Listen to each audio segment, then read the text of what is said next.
What's up, YouTube fam? Welcome back to Mind Over Chatter, where we discuss all things mental health. Y'all good? Cool. All right, so today we're going to discuss setting boundaries and why it's so important for you to set boundaries, especially for your mental health. Without boundaries, you start to absorb other people's issues and problems, especially if you're an empathetic person. You might actually start taking on their physical illnesses. You know what I mean? Um, and saying yes to everything all the time is going to lead to like burnout. You know, you got your own issues. You don't need other people's issues piling up on you. It's just going to stress you out. And you always want to make sure you protecting your energy and your mental peace at all times. Like they say in boxing, protect yourself at all times. Keep your hands up, protect yourself at all times. That's what you always want to be doing. You always want to be protecting your energy and your peace. I don't care who it is. All right, so number one, some of the myths around setting boundaries. Saying no. You can say no. Matter of fact, I want you to say no. Especially if you're one of those people that have a problem or an issue saying no, say no all the time. That way you can start building up that muscle memory of saying no. It'll start feeling good after a while. Another one is people gonna get mad if you say no. Like they're not respecting your limits. You know what I mean? So let them get mad. Let them get mad. If they want to get mad, that's on them, because at the end of the day, you doing them a favor, they're not doing you no favors. It's costing you all the time, anytime you let people step over your boundaries. And another one is explaining yourself after you say no. You don't have to explain nothing to nobody. If you don't want to do nothing, or if you don't, if you want your space or something like that, that's your right. You know what I mean? That's your right. You shouldn't have to explain yourself for nobody. Now, if you know them like that and you don't feel like doing it this time, but maybe next time you might want to or something like that. Let's say if you leaving work and somebody need a ride home, you don't feel like doing it that day. You're just too tired or whatever. You can just say, damn, I'm not going straight home, man. I got a couple things to do. I got you next time or something like that. But other than that, you ain't got to say nothing to nobody. You really ain't even got to say that. It should be, I don't feel comfortable doing it. I don't feel like doing it or whatever. That's up to you. Number two, now we're going to talk about some identifiers where you need to set boundaries and stuff like that.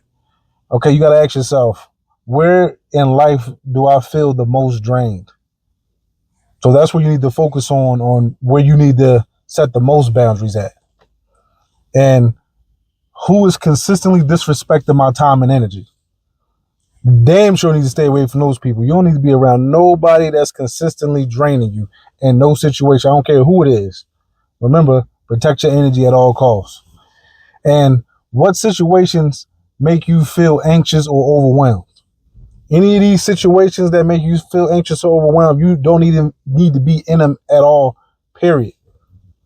Protect your energy at all costs. These are some ways you can avoid even having to be in situations where you need to set these boundaries. Okay, number three, how do we deal with setting some of these boundaries without feeling bad about it? Like I said before, start getting used to saying no to people. Go in the mirror and just say no, no, no, no. No, I don't feel like it, until it starts feeling comfortable to you.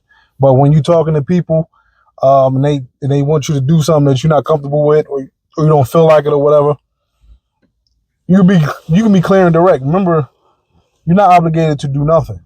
You protecting your space. Be clear and direct. Now, I don't feel like it today, or whatever. Something short and sweet. If you don't know them, if you do know them, like I said before, you can lighten it up a little bit, but be clear and direct. Another one is stick to your boundaries no matter what they try to say. Usually, if somebody's just being consistent over something or being persistent, those are the type of people you don't want in your life anyway, because those are more of manipulators. They might even say something to make you feel bad. Stick to your boundaries, because at the end of the day, once you let them cross that boundary, whatever it is, they feel good, but you feel worse. So always stick to your boundaries at all costs, man. And always expect some type of pushback. Always expect it. Always. Like I said, the ones that's in your corner, they just asking, they ask for a favor, or they setting the boundary. I mean, they're crossing the boundary. Who knows for what reason? But they don't do it all the time. It's probably rare or something like that.